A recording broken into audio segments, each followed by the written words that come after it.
Charlie Kim, who's the CEO of a company called NextJump in New York City, a tech company, he makes the point that if you had hard times in your family, would you ever consider laying off one of your children? We would never do it. Then why do we consider laying off people inside our organization? Charlie implemented a policy of lifetime employment. If you get a job at NextJump, you cannot get fired for performance issues. In fact, if you have issues, they will coach you and they will give you support, just like we would with one of our children who happens to come home with a C from school. It's the complete opposite. This is the reason so many people have such a visceral hatred, sort of anger at some of these banking CEOs with their disproportionate salaries and bonus structures. It's not the numbers. It's that they have violated the very definition of leadership. They have violated this deep-seated social contract. We know that they allowed their people to be sacrificed so they could protect their own interests. Or worse, they sacrificed their people to protect their own interests. This is what so offends us, not the numbers. Would anybody be offended if we gave a $150 million bonus to Gandhi? How about a $250 million bonus to Mother Teresa? Do we have an issue with that? None at all. None at all. Great leaders would never sacrifice the people to save the numbers. They would sooner sacrifice the numbers to save the people.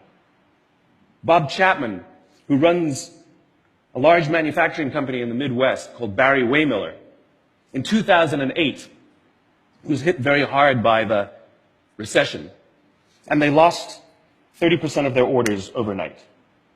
Now, in a large manufacturing company, this is a big deal, and they could no longer afford their labor pool.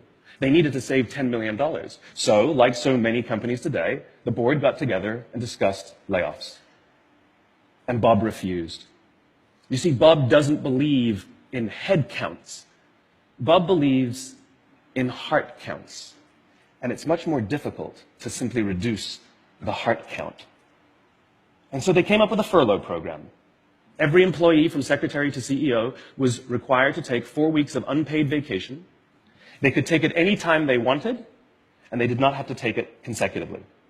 But it was how Bob announced the program that mattered so much. He said, it's better that we should all suffer a little than any of us should have to suffer a lot. And morale went up. They saved $20 million. And most importantly, as would be expected, when the people feel safe and protected by the leadership in the organization, the natural reaction is to trust and cooperate.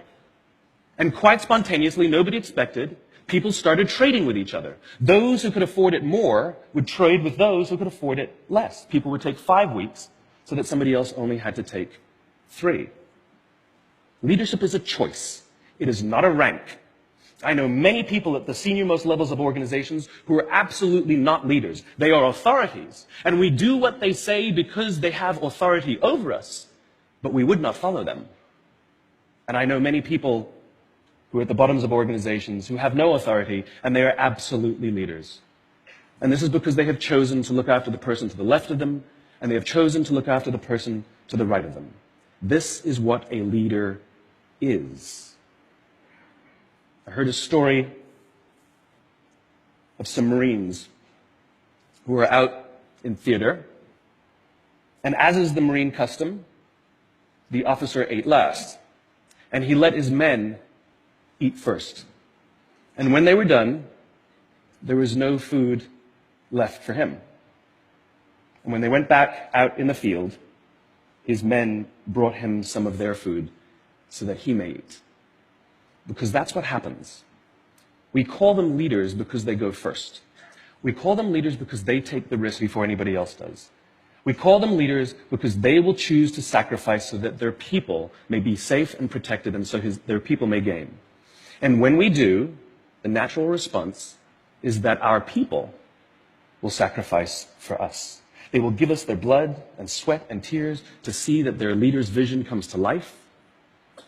And when we ask them, why would you do that? Why would you give your blood and sweat and tears for that person? They all say the same thing. Because they would have done it for me. And isn't that the organization we would all like to work in? Thank you very much. Thank you.